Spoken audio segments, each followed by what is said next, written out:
Coming up on Kentucky Outlook, we're going to explore the ick factor of our modern language as we meet a professor dedicated to learning more about something called word aversion. Words that repulse you, words that propel you. Word aversion, later in Kentucky Outlook.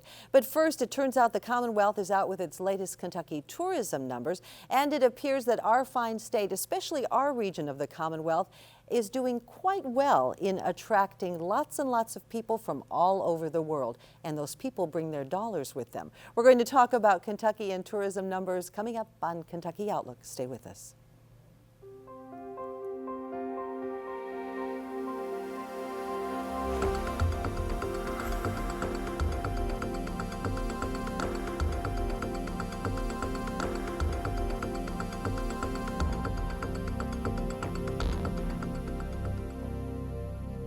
Hello and welcome to Kentucky Outlook. I'm Barbara Deeb. Well, bluegrass, bourbon, natural history, and lots of rich natural beauty appear to attract lots of people to the Commonwealth.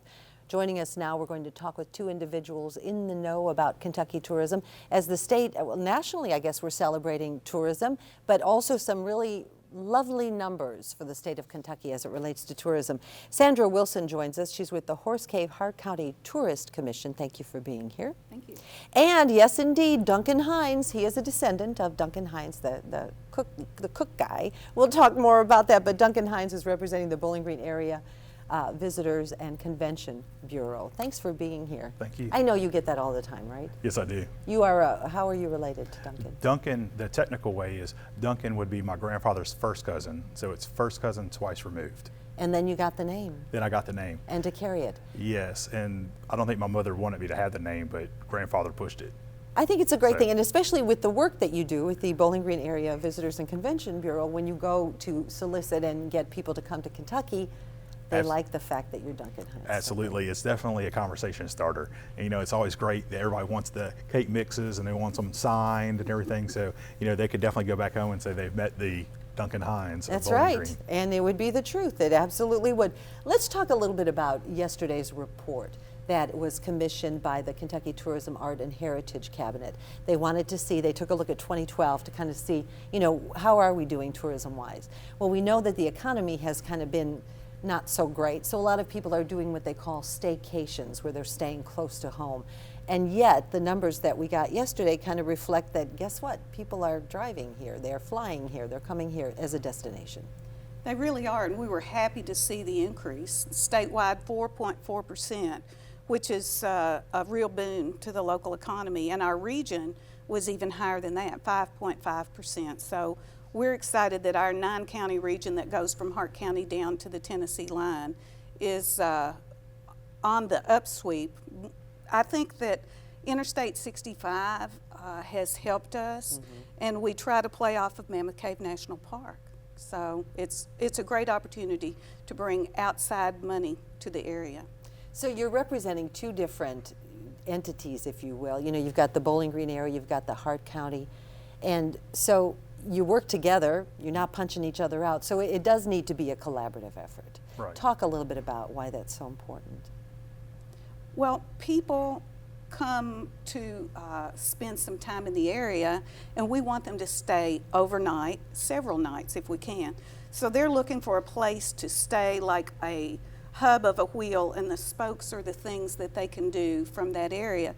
And by us working together, we can offer them a variety of things to do. So we've got caves, we've got lakes, and we've got corvettes. That's our region nickname, is Caves, Lakes, and Corvettes, but there's so much more with the history and the fabulous food, all the fun events that we have to do in the area. And we work together to do cooperative marketing, and so that we can capitalize on that. So in other words, if you're going to come to see a Corvette, well, guess what? While you're so close, you should go see Mammoth Cave and that kind of thing. Now, here's my little ploy. When I am traveling anywhere outside of the state of Kentucky and they ask where I'm from and I say Bowling Green, I will, this is just one of those little things, I will tell people that that's where Corvettes are made, and they say, wow, really? I say, yeah, all the Corvettes in the world come out of Bowling Green. And I said, and everyone who lives there drives one.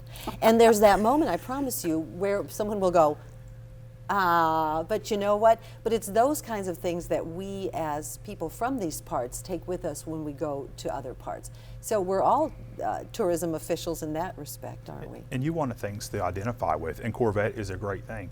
And you know, the Corvettes, the cave systems, these people can't see those things any other place. So I mean, or you can, but you know, with this being centralized here, and that's the things that we want to find that will bring people in.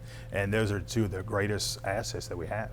So that was my next question, because this report that we're alluding to that came out this week talking about how great Kentucky's doing in the tourism market, $12.2 billion came into the state, $12.2 billion through tourism entities. That's huge. And you think of the significance of that. I mean, tourism is the third largest industry in Kentucky. And the greatest thing about it is that it's using resources that are already there. So you're not having to build things or use up other things. I mean, it is a clean industry, and it's bringing dollars in, outside dollars back into our community. So you're not just recycling community dollars, you're bringing fresh dollars in. We always talk about when we bring visitors in, and I even kind of joke with them and say, you know, spend all your money here because it's going to lessen the weight in your car, you can get better gas mileage, better aerodynamics, because you want them to spend all their money here. And that is what you want. I mean, any industry that you have come in, you want that fresh dollar coming in. And this is a tremendous way to do it and not have to, you know, build new factories, use more fossil fuels, and do things like that. So, I mean, it's just an absolute blessing to have what we have here and to bring in that much industry, our tourism industry. Well, you know, I mentioned bourbon, I mentioned, you know, horses, of course. So, horses, of course, that rhymed. When people talk about Kentucky, and you go to a lot of different facilities where you're trying to promote the state of Kentucky, just tell me in general, what's the thing they most equate with Kentucky? They definitely horses. They want to see the bluegrass. They think all of our grass is blue here. Those are probably, and then bourbon is the number one thing. And the Kentucky Derby, right? And the Kentucky Derby. I mean, those are things that people will ask about on a continual basis. And even now, with, you know, we've even brought in the Bourbon Trail, the micro distillery trail, you know, and coming in through Bowling Green in this area with Corsair and stuff like that. So we are becoming more a part of what those big topics are with the bourbon. And then, of course, you know, horses, you know, you got the horse industry around us and brings them in. And then the bluegrass, you just have to explain about the blue flowering grass that comes up. But those are the number one things. Do explain about that for someone who might be watching that, because there's a lot of different schools of thought as to why they call it the bluegrass state. Well, it's due to a flower that grows in the grass that has a blue, that gives the grass a blue hue. So as you're driving along, it looks like the grass is blue, but it's not like that year round. But in the summertime, it'll come up, and I'm not sure the name of the flower, but that's what it is that's giving that blue look. Now you know. Yes. Now we know. Well, you know, I have had people tell me who come in through the interstate, because my staff works on the I-65 rest areas, that we have a worse self-image than the image of the visitor. People in Kentucky think that outsiders think that we're backward, and people from outside Kentucky think this is a gorgeous, beautiful, naturally enhanced area, and they love to come here. They think the people are friendly and the scenery is gorgeous, and we need to start looking at it from their eyes instead of our own. It's the old adage, the bus driver that never rides the bus, right? Because he drives the bus all the time. We're going to talk more about that, and we're going to talk about what's coming up this summer in these parts if you're interested in tourism. And later in the show, word aversion, those icky words. When Outlook continues, stay with us. Kentucky Outlook continues. I'm Barbara Deeb. We're talking today about the recent numbers that have come in the state of Kentucky, and talking about how tourism, as at least in the year 2012, was a $12.2 billion industry for our state. Duncan, Hines, and Sandra Wilson are rejoining us. Now, before the break, you were talking about what a bad rap we as Kentuckians give our state as opposed to those coming in. So elaborate on that a little bit. Well, you know, so many times we have fantastic things to visit, places to go, and our own people haven't been. Mammoth Cave National Park, many people haven't been there. Traveling down our beautiful rivers, Green River. We think of ourselves in terms of industry or things that we think other people want to see, and other people actually want to see our natural beauty, and we overlook that so many times. So shame on us. But these numbers don't lie. So No. $12.2 billion ingested into this, infused, if you will, into the Commonwealth thanks to tourism dollars. So let's talk about the 9-county area, because if you're watching this program, chances are you're in that, if you're watching the broadcast.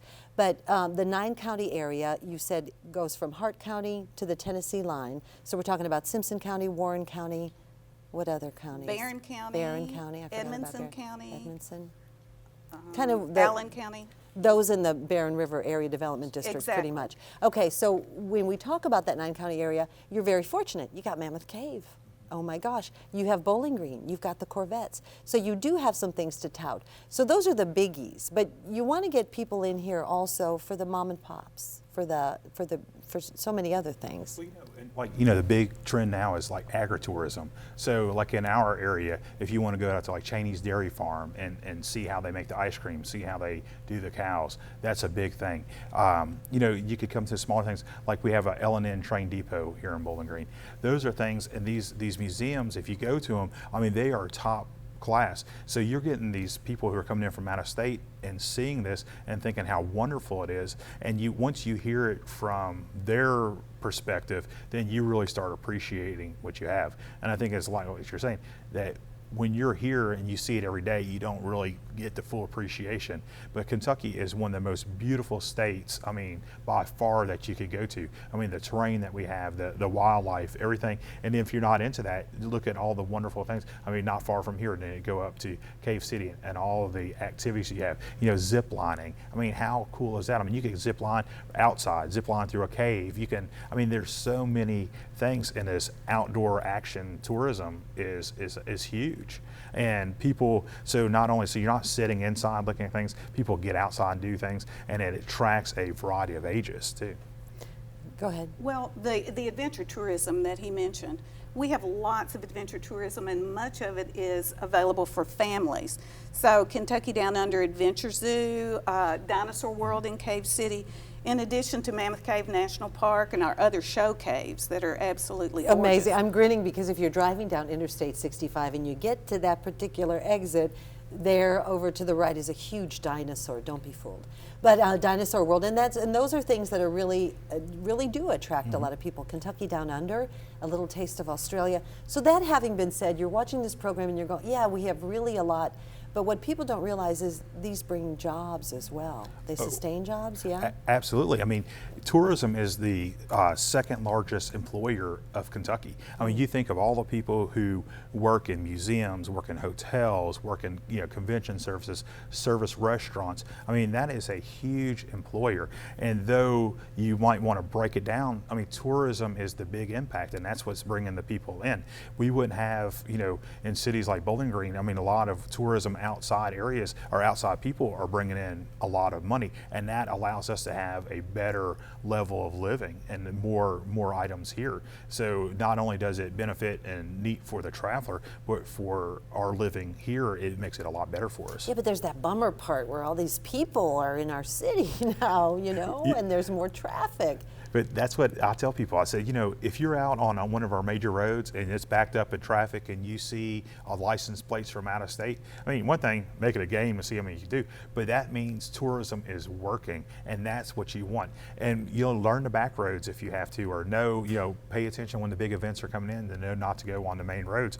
But that is absolutely a great thing. So remember, when you're sitting there, that's why we can have so many of the great things that we have, is because these people are coming in, bringing in new dollars into our community. So what's the one thing you don't want to miss this summer, okay? If you've got, they've got just a couple of things that you can do in the state of Kentucky this summer, what would it be? That's sort of like asking us which one of our children do we like love the the best. most. Great They're all answer. special in their own way. Good answer. And it all depends on your interest, and that's one asset that Kentucky has.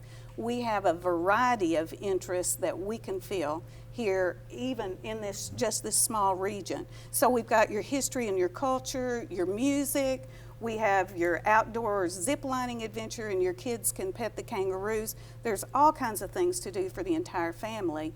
And women who plan the trips like to plan for the entire family so that everyone Women gets to who see. plan the trips, Yes. yes. But now there are a lot of men out there doing their planning too. You know, as a matter of fact, a new state research said that the image that most people outside Kentucky have of Kentucky is it's the man place to go, a man adventure thing. Think bourbon and horses. But you know, the women make the plans, but they plan for the entire family. So we still like to appeal to the women so they can make these plans for the entire family. But in here we have everything for everybody to do.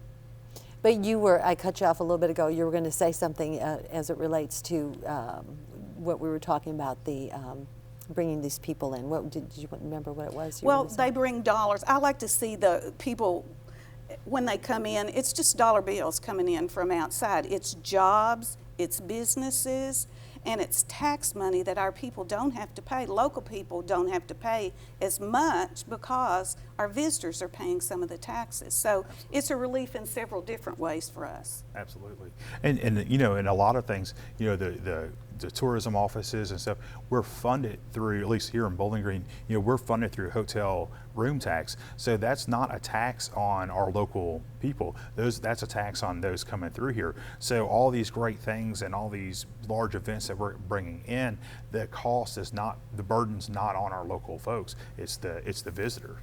And I've got to believe that social media and of course the internet has just helped things to explode. Talk a little bit about that, because we're going to put up Visit BG, the website, and then your website as well. But that really has made a difference, hasn't it? It really does. You know, everybody's brochure looks good, and we can sit here and tell you how wonderful everything is, but people really believe what other people have to say. So word of mouth is still Word of mouth, but on the internet, yes. absolutely. So they can go on and find anything. I tell everybody when we're teaching customer service, because that's very important, that it's to infinity and beyond anymore. When people leave a facility, even before they leave, sometimes they'll text or go on the internet and tell about their experience. So that's the most valuable asset we have right now. Yes, I mean, I always call it the copywriter effect. You know, a copywriter can write anything they want and make something sound wonderful, but with social media, you are getting the real opinion from real travelers, and I think it has definitely has improved, you know, knowledge and decision making on a lot of people's parts. So you're not going to answer my question about what's the one thing you can't miss here this summer? Wow, I don't know. I don't know which one I would say not to miss. I'm a car person, so I mean, I'm going to be at National Hot Rod Association, you know, the Corvette Homecoming, things like that. I mean, and that's just me personally. Those are things that I think are things that you should not miss. But you know, if you're into, you know, sports, there's going to be several sporting events. You know, we had the Soapbox Derby event, and we had the local one, and now we've recruited the national one in. That's you know, exciting. so that's really neat because it gives us exposure from around the nation. You know, everything from disc golf tournaments coming in, and People in don't April, realize, yeah, and- that Bowling Green is a huge hub for disc golf. Oh, absolutely. And I think a lot of respects that they don't realize, you know, I mean, with just car events, disc golf, you know, softball, you know, on the field played sports, and what we have here, I mean, it is a tremendous asset, and we've had a lot of support, you know, from the community to make that happen. To make that happen. And if you're now, if they've piqued your interest, you can go to KentuckyTourism.com or visit bgky.com and find out about all the amazing things that are going on tourism-wise in these parts. My thanks to you, Sandra Wilson, and to you, Duncan Hines. And don't go away, because when Kentucky Outlook continues, we're going to talk about something called word aversion. Find out what it means next. And finally, the segment we've been waiting for. We're going to talk about something called word aversion.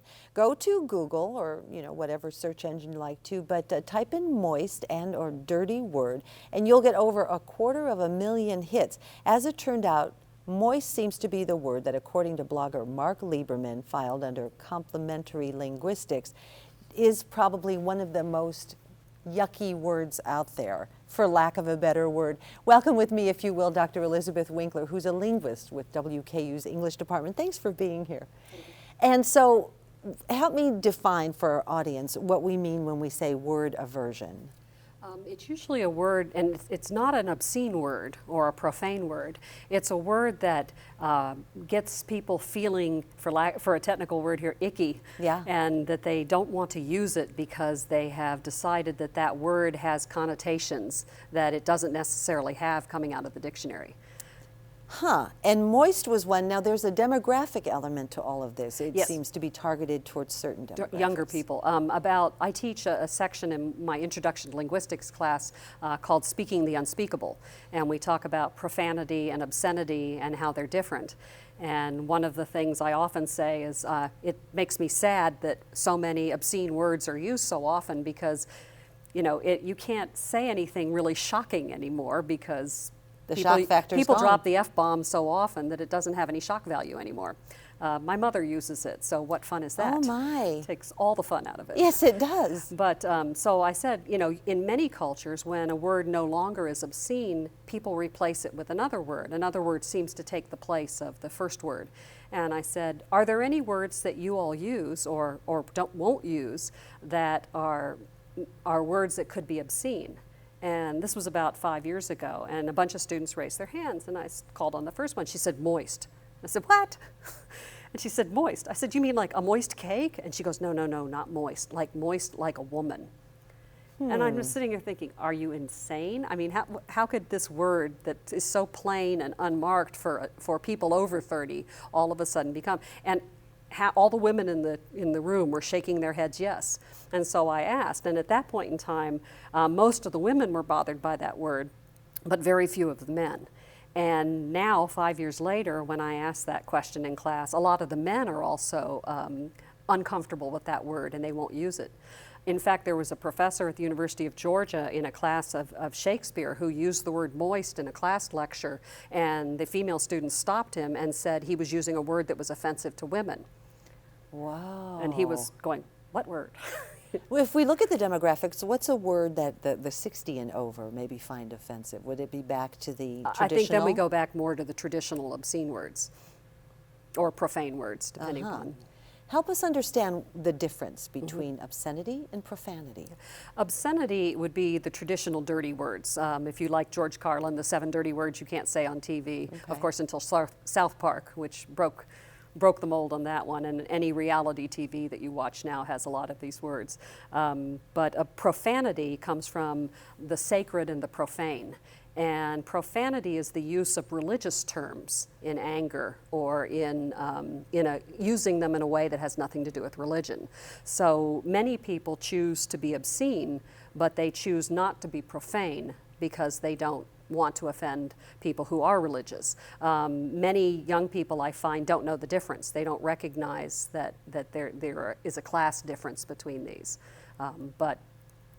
In my own particular case, I choose not to be profane, but on occasion I have been obscene. I think we all have on Yes. occasion. But Grading papers finals week. But there are so many new words that have come into the English language just as a result of life itself. Technological words, Google, words that we didn't know existed before. But you, before we started taping, you were talking about, and I think this is beautiful, that there are certain words that you worry are going to be lost, so you regularly employ them in your language. There's a linguist list that actually has listed something like 100 words that we'd like to save, and they've asked people to adopt certain words and then try and use them to see if you can encourage these words to survive. I happen to like the word behemoth. Behemoth, because it's just so huge and massive. So I use that word in class a lot, and I've heard some of my students using it now. So it's every little push to kind of help keep something going. It's always very interesting to listen to people's attitudes about words. Occasionally I'll use a word in class, and a student will stop me and say, "No one uses that word anymore." And I'll say, "Do you mean you don't know that word?" And these aren't words like groovy, which should have died if it were not for the Austin Powers movies. But it's a word like, the word that I remember most is exacerbate, to make something worse. And I said, well, let's look it up on Google. So we Googled it, and it came up about 15 million times, many of which were postings by people who were young. And using exacerbate. Using it correctly. And the thing is, I learn new words every day. I'm old, and I still am learning new words. So I tell them, it's just that you haven't been exposed to this word yet. but there's an attitude that's prevalent in every generation that the words that we use are the ones that are important. And of course, words die out. I mean, I grew up with groovy, far out, cool, lots of words from the hippie generation, most of which have long since died. Groovy, thankfully, but there are still slang expressions that I use that are certainly quite dated, because I'm dated. And there's nothing more lame than watching somebody who's 50 years old trying to be hip and use the vernacular that people who are 18 to 20 years old use. If you want to make yourself look more lame, that's the key to do it. One of my students tells a story about her father walking in, and she had some popular girls at the house, and she was very excited about this. And her father walked in and walked up to one of the cheerleaders and said, "Dude, that's some great bling bling you're wearing." Oh, And no. she said she just almost died, because in the first place, nobody says bling bling anymore. And dude, out of her father's mouth to a 17-year-old cheerleader was Not just a pretty wrong. sight. But he thought he was, being really cool. Being cool. So this word aversion thing, if we want to save words, you would encourage us to just continue to use them? Yes. I mean, I think there's no way I would stop. I mean, you just had Duncan Hines on the show, so we were talking about, cakes. How can you describe a cake other than moist or dry?